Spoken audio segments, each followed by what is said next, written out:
દ્વારકાધીશ કેમ છો બધા? મજામાં દેશો. અત્યારે આપણે જાગી ગયા. આજે આપણે દ્વારકામાં ત્રીજો દી અને આજે આપણે જવાના બેટ દ્વારકા અને મોમાના મંદિર બાજુ. તો વિડીયો પૂરો જોઈજો અને મજા આવે તો લાઈક ફોલો કરવાનું ભૂલતા નહીં. તો ચાલો અત્યારે આપણે તૈયાર થઈ જઈએ અને સામું મંદિર છે દ્વારકાધીશનું દર્શન કરી લીધા છે. અત્યારે આપણે નીચે જઈ તૈયાર થઈને નીકળી. ફાઇનલી મિત્રો અત્યારે આપણે દર્શન કરવા જઈએ. તૈયાર થઈ ગયા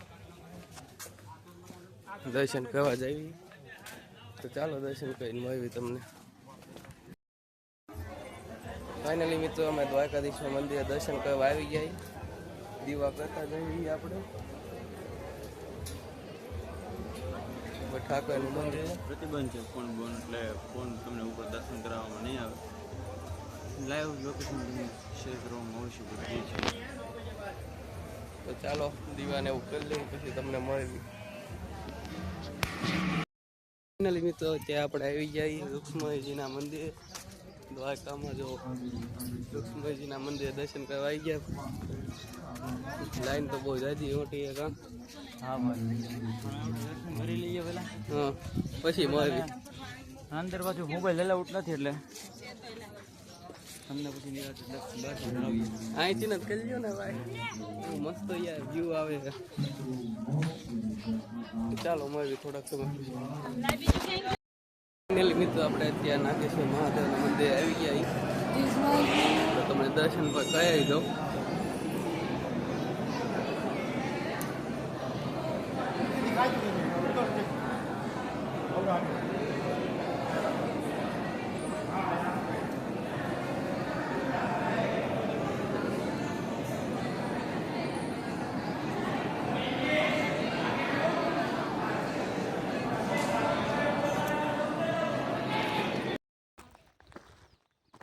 હેલો ગાઈસ, તો ફાઇનલી અમે આવી ગયા અહીંયા મમાના મંદિરે હાલીને જાવી.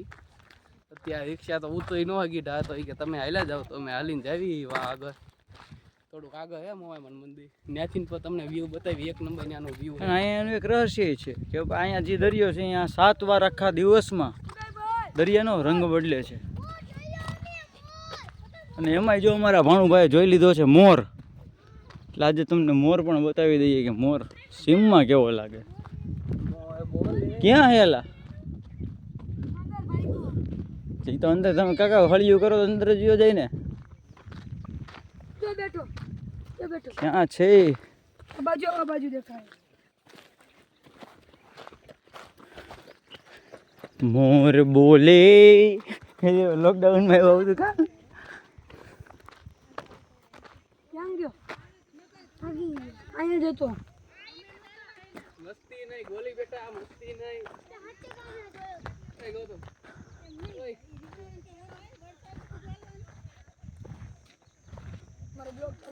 ભાઈ એમાં એવું છે કે મોરને તરીકે અમારા ભાણુભાઈ કંઈક કીધું હોય છે તો મોર આગા પાછો વયો ગયો. પાસે તો મંદિર દેખાય ઉદયભાઈ. હા એ ઢીલ લઈ. આ ઢેલ તો આ ઉદયભાઈ અહીંયા. હા અહીંયા જ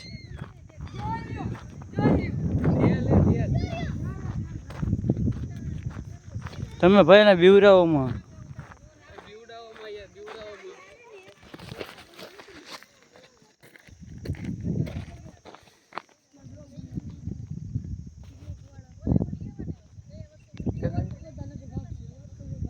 વધારે આગળ વહી ગઈ છે.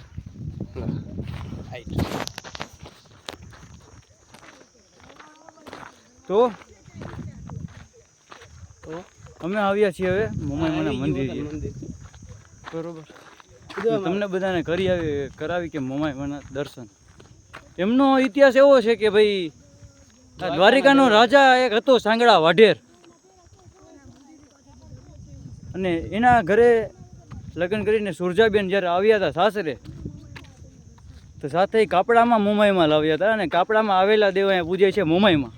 જોકે અમારા તો કુળદેવી છે, પણ તમને કહું છું એનો ઇતિહાસ. અને ત્યારે એ રાજાનો ત્રાસ એવો હતો કે એ દ્વારિકાના જો દરવાજા બંધ કરાવી દીધા હોય તો એ કઈ હદે એનું ઓલું હશે ખોફ. અને ત્યારે માતાજીએ એને પરચો બતાવ્યો હતો, સાંગડા વાઢેરને હવામાં ઉડાડ્યો હતો. અને સંકલ્પપુર ચોકમાં એને ઉતાર્યો હતો. એટલે એવો બધો ઇતિહાસ છે. જાજી તો પછી માતાજી ભૂલચૂક માફ કરે, પણ આવું બધું બધા કહે છે.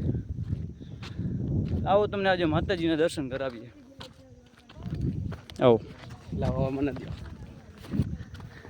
તો ફાઇનલી મિત્રો આપણે પહોંચી ગયા મોમાઈમાના મંદિરે. હા મસ્ત અહીંયા ગેટ છે જો મોમાઈ ધામ. શિવરાજપુરથી થોડુંક પણ નાગેશ્વરમાં મહાદેવના મંદિરથી થોડુંક આગળ છે આ મંદિર. 10 કિલોમીટરના અંતર આવે. 10 કિલોમીટરના અંતર આવે આ મંદિર. અને આપણે પહોંચી ગયા અહીંયા. જો અહીંયા દરિયો છે. એ ના ઉદયભાઈ હા કરાય કઈરા જેવું. એમ થાય અહીંયા શીખતે તો નહીં આવી જવી કેવી પરમિશન મળે છે નાવાની. આ છે મોમાઈમાનું મંદિર.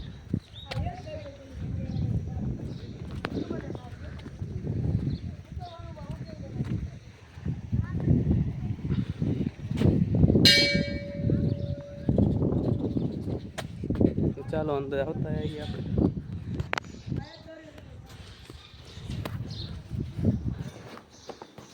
જય જય માતાજી.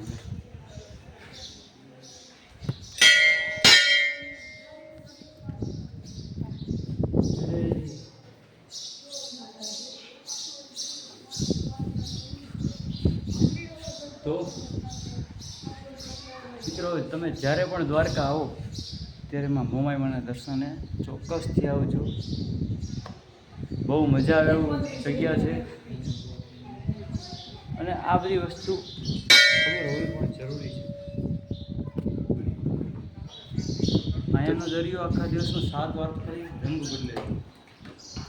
અને અહીંયા એકવાર આખા દિવસમાં 7 વાર પડીને મોમાઈ મોરા દ્વારકા મુલાકાત જરૂર લેવી.